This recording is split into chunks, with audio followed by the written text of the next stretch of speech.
सभी ब्रांड के smart TV, LED, LCD, plasma, digital car stereo, LED display, panel repair.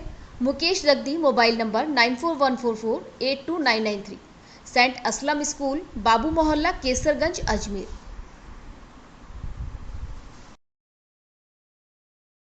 नमस्कार, मैं योगेश जोशी, राजस्थान दर्पण न्यूज़ से।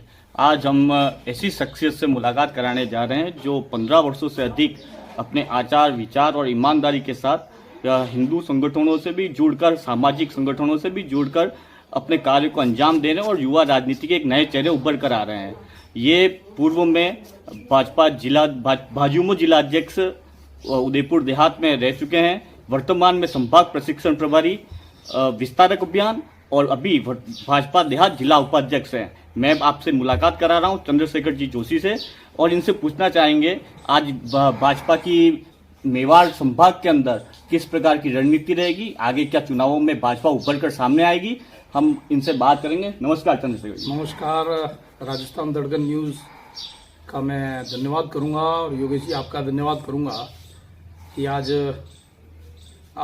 इस चैनल के माध्यम से संवाद का आपने अवसर प्रदान किया है। बहुत बहुत धन्यवाद। चंद्रशेखर जी, एक बात मैं पूछना चाह रहा था। जिस प्रकार आप मेडिकल लाइन से जुड़े हुए थे, आपकी जो पुरानी जो इतिहास है वो मेडिकल क्षेत्र से जुड़ी हुई थी, फिर अचानक से राजनीति में आने का आपका औचित्य क्या रहा और कैसे आप राजनीति में आए? क्या कि भारतवर्ष के नवनिर्माण में आप आगे आए, जुड़े और देश में एक नई भाजपा जो कहते हैं, जवान भाजपा जिसको कहा जाता है, तो इस माध्यम से राजनीति में आना हुआ 2014 में। हालांकि इससे पहले विचार परिवार और विविध संगठनों में कार्य किया। अखिल भारतीय विद्यार्थी परिषद, राष्ट्रीय स्वयंसेवक संघ में, सांगानेर में ग्रेजुएशन जब कर रहा था मेडिकल कॉलेज में, तो बजरंग दल का वहाँ पे जिला संयोजक रहा, महाविद्यालय महानगर संपर्क प्रमुख रहा। मेवल क्षेत्र में भी यहीं जो मेरा होम टाउन है वहाँ पर मेरे जन्म दिवस के अवसर पर, अब आपने पूछा राजनीति में कैसे आना हुआ, कोई विचार नहीं था। हाँ, बचपन में जो निकेतन था, विद्या निकेतन था, वहाँ पढ़ते थे, तो पढ़ाई के दौरान एक सांस्कृतिक राष्ट्रवाद और एक जो भारतीय संस्कृति से जो वहाँ के शिक्षकों ने, आज शिक्षक दिवस भी है, गुरुजनों ने जो बीजारोपण किया और वह संस्कार कहीं न कहीं मन में रहे। और खेल खेल के बहाने शाखा भी जाते थे, घर के पास में शाखा लगती थी, तो गुरुजन शाखा के लिए भी आह्वान करते थे, तो शाखा जाते थे। उसके बाद में 20 वर्ष पूर्व मेरा जन्म दिवस था, 25 दिसंबर को आता है, तो गांव के निकट ही करावली में प्राथमिक शिक्षा वर्ग हो रहा था और वहाँ पर जिला प्रचारक जी थे उस समय, अमित जी भाई साहब थे, तो उन्होंने कहा कि भाई कोई कार्य है और आप यहाँ आइए, कोई सामग्री वगैरह इस तरीके का कोई था, कोई किसी तरीके का संगठन का आदेश था। तो वहाँ जाना हुआ और प्रार्थना सुन रहे थे, भाई साहब टैप पे उस समय प्रार्थना सुन रहे थे और उन्होंने कहा कि आपने यहाँ शिक्षा वर्ग में सहभागिता नहीं की। हाँ, मैंने कहा भाई साहब आज जन्मदिन है और कि आज से आपके जन्मदिन का तोहफा जो है वो यह है और यहीं आप रहिए, 7 दिन का प्रशिक्षण है ये। तो वहीं से एक तरीके से देखा जाए तो प्रारंभ हुआ, संघ प्रवेश हुआ और उसके बाद में धीरे धीरे कॉलेज जो है, कॉलेज लाइफ में भी लगातार वहाँ महाविद्यालय शाखाओं का मेडिकल कॉलेज में हम लगाते थे। तो धीरे धीरे प्रचारकों के संपर्क में, संघ के वरिष्ठ लोगों के संपर्क में, राजनीतिक क्षेत्र के संपर्क में और माननीय जो वर्तमान में राज्यपाल हैं गुलाब जी भाई साहब और स्वर्गीय महेंद्र जी औदिच्य, जिनको मैं कहना चाहूँगा कि जयपुर से ग्रेजुएशन कंप्लीट करने के बाद में उदयपुर आना हुआ और युवा मोर्चा में प्रवेश हुआ। इसके पूर्व में बजरंग दल में और विचार परिवार में अखिल भारतीय विद्यार्थी परिषद का कार्यकर्ता रहा मैं। हाँ, जिस प्रकार आपका राजनीति में पदार्पण का जो परिचय रहा है, आपने जो बताया, बहुत लंबी पारी खेली है अभी तक यहाँ तक आने में। मैं पूछना चाहूँगा कि जिस प्रकार से अब आप जिस पद पे हैं, तो आप अपने आप को राजनीति की इस दौड़ में अपनी क्या भूमिका देखते हैं, और लगता नहीं कि आप इस दौड़ में कहीं आगे तक हैं नेताओं के बीच में इन सभी? देखिए, आपने पूछा दौड़, तो बिल्कुल दौड़ में तो रहता हूं मैं, लेकिन जो मेरी दौड़ रहती है वो ये रहती है कि संगठन मुझे अधिक से अधिक कार्य दे।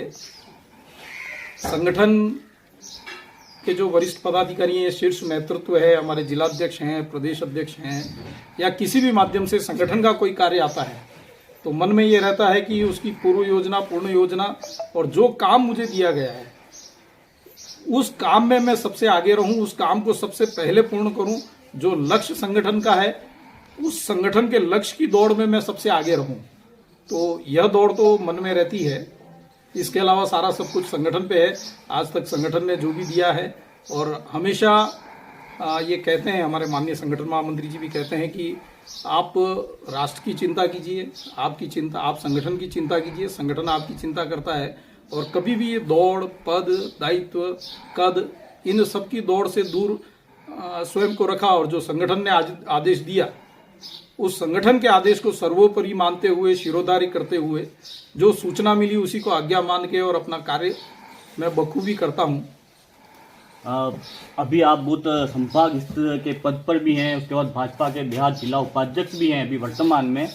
अभी पूछना चाह रहा था कि भाजपा जो पहले आई थी, भाजपा की सरकार थी, और अभी आपको क्या लगता है कि इन चुनावों के अंदर भाजपा पुनः सत्ता में आएगी या फिर इसके बारे में कोई अलग से रणनीति तैयार कर रहे हैं यहाँ के जो विचारधारा है लोगों को इसको लेके? बिल्कुल, भाजपा पुनः सत्ता में आएगी। और पिछली बार का भी हम देखें तो करीब जो हमारे बूथ वाइज जो गणना है उसमें 0.30% ऐसा हमारा जो मत प्रतिशत था, कम था, करीब 1.5 लाख वोटों का अंतर, जो बिल्कुल माइन्यूट जो अंतर कहा जाता है।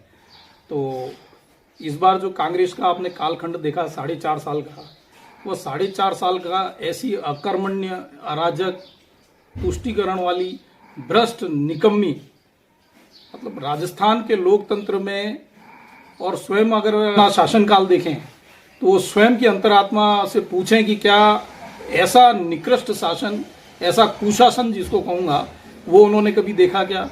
4.5 साल में प्रदेश में कोई भी ऐसी योजना जो माइलस्टोन बन सके वो गहलोत साहब नहीं ले ला पाए। विकास में राजस्थान पिछड़ता गया। कोरोना कालखंड में हमने लोगों को जो है एक एक सांस के लिए यहाँ पर तड़पते हुए देखा। कोरोना कालखंड में वेंटिलेटर घोटाले हुए, ऑक्सीजन कंसंट्रेटर घोटाले हुए, दवाइयों के घोटाले हुए, मास्क के घोटाले हुए। तो यह सरकार जो है, इसने तो भ्रष्टाचार में आकंठ डूबी हुई सरकार थी। और उस समय गहलोत साहब पिछले 4.5 साल में केवल और केवल एक काम किया कि मेरी कुर्सी कैसे बचे। उस कुर्सी को बचाने के चक्कर में उनके 4.5 साल की सारे प्रयास रहे और जनता बेहाल रही। इन्होंने कहा कि हम कर्ज माफ करेंगे। आज किसान जो है आत्महत्या कर रहे हैं। 19,000 किसानों की जमीनें कुर्क हो गई। आप देखें कि महिला अत्याचार में हम राजस्थान जो है भारत में नंबर 1 है। इससे शर्मनाक बात क्या होगी? प्रतिदिन 19 महिलाओं के बलात्कार हो रहे हैं, 15 महिलाओं का अपहरण हो रहा है, 25 महिलाओं के साथ में छेड़छाड़ की घटनाएं दर्ज हो रही हैं, 3 महिलाओं की प्रतिदिन हत्या हो रही है।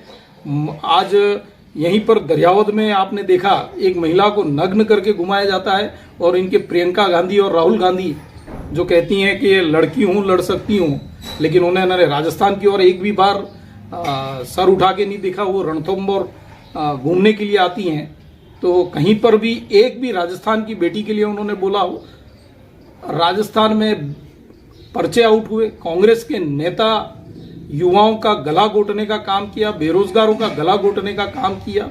2100 से अधिक बेरोजगारों ने आत्महत्या कर ली। इनके कांग्रेस के नेता, विधायक, मंत्री पेपर बेचने में लगे रहे और इनके जो है पूरा खानदान और इनके रिश्तेदार टॉप कर रहे हैं कॉम्पिटिटिव एग्जाम में। एक गांव का नाम सुना, एक ही गांव से 100 थानेदार। तो आखिर इस तरीके की जो अराजकता और जिस तरीके से इस सरकार ने पेपर लीक किए, जिस तरीके से बेरोजगारों के साथ छल किया, जिस तरीके से किसानों के साथ छल किया, जिस तरीके से महिला सुरक्षा को लेकर यह सरकार नाकाम रही, विकास के मामले में हम निचले पायदान पे आ गए, और इनकी आपसी सरफुटबल में तो पूरे राजस्थान की जनता जो है बेहाल हो गई। अभी बिजली माफी का इन्होंने बात कही, तो आप देख रहे हैं मैं अभी यहाँ बैठा हूँ, यहाँ पर सुबह से बिजली नहीं है, रात भर बिजली नहीं है। तो झूठी घोषणाएं, थोथे वादे, लूट और झूठ की ये दुकान है कांग्रेस। और इस सरकार को जो है जनता ने स्वयं ये निर्णय कर लिया है कि सरकार को चलता करना है। और आने वाली जो समय है उसमें आप देखिएगा कि यह सरकार जो है इतनी बुरी कदर से हर बूथ से हारने वाली है जनता। और आने वाले समय में राजस्थान से कांग्रेस बिल्कुल ही जैसे भारतवर्ष में कांग्रेस की जो हालत हुई है वह राजस्थान में भी होने वाली है। और जनता आने वाले 50 सालों तक, हम तो ये मान के चल रहे हैं, राजस्थान में भाजपा का सुशासन रहेगा, रामराज्य आएगा। जी, जिस प्रकार इन्होंने अभी बताया कि कोरोना कालखंड के बारे में भी अभी जिक्र किया चंद्रशेखर जी ने, मैं इनसे जानना चाहूंगा कि कोरोना कालखंड के अंदर जो आपके शिविर और जो लोगों के लिए आपकी जो सेवाएं रही थी उस समय जो आपने किया है, जो रक्तदान शिविर भी आपके समय में हुए, जिस समय आप भाजयुमो के जिला अध्यक्ष थे उस समय भी अच्छे खासे रक्तदान शिविर हुए, लोगों को बहुत फायदा हुआ, जो कि अभी तक शायद वो चल रहा था। उसके बाद कोरोना कालखंड के अंदर भी इन्होंने बहुत सारे ऐसे लोगों को सहायता दी है जो अथक प्रयास रहे हैं आपके। तो आप में ये प्रेरणा आती कहाँ से कि मुझे ये करना है? और एक युवा होके आपका क्या कहना है अन्य युवाओं के बारे में? देखिए, सेवा ही संगठन जो माननीय नरेंद्र मोदी जी ने कोरोना कालखंड में जिस तरीके से विश्व को मार्गदर्शन दिया, माननीय नरेंद्र मोदी जी के संगत दृष्टिकोण में, संगत नेतृत्व में जिस तरीके से साल भर में हमने वैक्सीन तैयार करी और इस कोरोना के खतरे को जितना कम करने का काम केंद्र सरकार ने किया, ऑक्सीजन कंसंट्रेशन से लेके, मास्क से लेके, दवाइयों से लेके, जिस युद्ध स्तर पे और प्रभावशाली तरीके से माननीय नरेंद्र मोदी जी का आह्वान रहा कि सेवा ही संगठन है, वो हम सबकी प्रेरणा रही। और हर एक कार्यकर्ता इसमें, वह कार्य मैंने नहीं किया, हमारी जो टीम थी भारतीय जनता पार्टी और जो युवा थे इस देहात के, मुझे बड़ा आश्चर्य होता है कि ग्रामीण क्षेत्रों में रक्तदान के लिए युवा उमड़ पड़े और करीब 900 यूनिट से अधिक हमारे उस समय में रक्तदान हुए।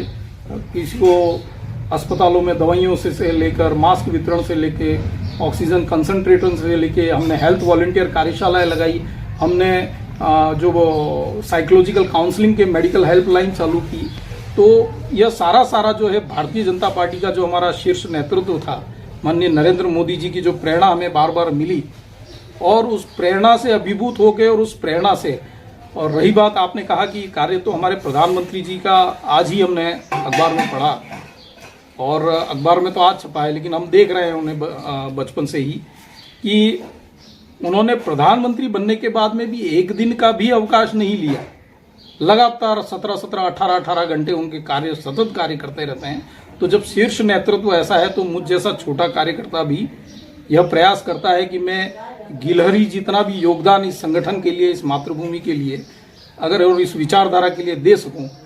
और जो सेवा का जज्बा होता है, पीड़ित मानवता की जो सेवा होती है और जो दुखी जनों की, जो हमारे भारतीय दे सकूं, और जो सेवा का जज्बा होता है, पीड़ित मानवता की जो सेवा होती है और जो दुखी जनों की, जो हमारे भारतीय जनता पार्टी का एक राजनीति सेवा का माध्यम है।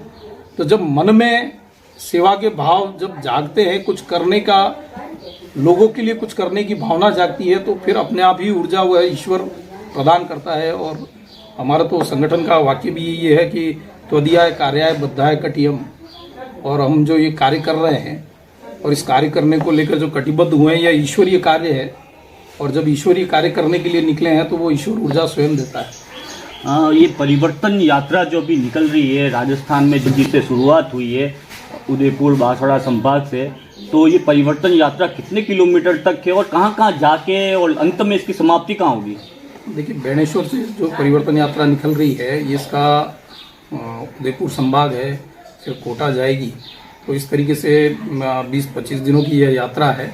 और लगातार जो हमारा माननीय जो हमारे गृह मंत्री हैं अमित शाह जी, उन्होंने बेणेश्वर धाम में एक विशाल जनमेदनी जो आपने देखी, मीडिया ने जो दिखाई, हम कहेंगे तो आप मीडिया विश्वास नहीं करेगा, लेकिन मीडिया ने जो वहाँ प्रत्यक्ष देखा, मतलब इस ट्राइबल बेल्ट से, रिमोट एरिया से जनता जनार्दन जिस तरीके से उमड़ी है, तो उससे लग रहा है कि राजस्थान में परिवर्तन करने के लिए जनता बैठी है और जगह जगह जो स्वागत हो रहे हैं और जो जनता की भावनाएं निकल के आ रही है, तो इस सरकार को परिवर्तन करने के लिए यह जो परिवर्तन संकल्प यात्रा है, यह शंखनाद है, यह उद्घोष है कि इस निकम्मी और भ्रष्ट जो सरकार है, इसे हर हाल में इस बार हर बूथ से इसको चलता करना है और जनता का समर्थन हमको प्राप्त हो रहा है। ये आज थे हमारे साथ भाजपा देहात के जिला उपाध्यक्ष चंद्रशेखर जी जोशी जी। इन्होंने कहा है कि दौड़ में मैं नहीं हूं, लेकिन मुझे जो कार्य दिया जाएगा उसमें मैं हमेशा अपने कर्तव्य से मुकरूंगा नहीं, मैं उन कर्तव्यों को निभाऊंगा। इसके साथ ही इन्होंने बताया है कि कांग्रेस की जो है सरकार वो झूठ की दुकान है और लड़की हूं लड़ सकती हूं के दावे राजस्थान में फैल हो रहे हैं। मैं योगेश जोशी, राजस्थान दर्पण न्यूज के साथ कैमरामैन रवि जोशी।